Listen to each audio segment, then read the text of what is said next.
Hello everyone, আমি Apu and welcome to my little corner. তো আজকে আমি আমার বিছানার কাপড় পাল্টামো। হি হি মানে বিছানার বেডশিট চেঞ্জ করুম আর কি, যেটা আমার একদমই অপছন্দের কাজ, কিন্তু কিছু করার নেই, এটা করতেই হইব। এটা না করলে তো বিছানা সাজাইলে একমাত্র ঘরটা যেমন সুন্দর লাগে। আমি বুঝি না ভাই, বিছানা গুছানো এত বোরিং করে কে রে, বিছানা উঠাইতে গুছাইতে এই জিনিসটা কি লিগে আমার ভাল লাগে না।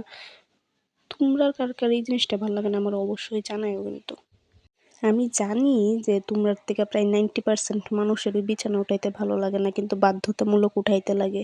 যাই হোক, বোরিং লাগুক আর যাই লাগুক না কেন, 15 দিন পর পর আমি আমার বিছানার চাদর চেঞ্জ করি।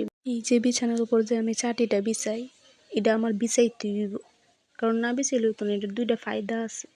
প্রথমত হইছে গিয়া এটা বিছাইলে ঘুম অনেক ভালো হয়, আর দ্বিতীয়ত হইছে গিয়ে এটা বিছাইলে বিছানা আওলা না।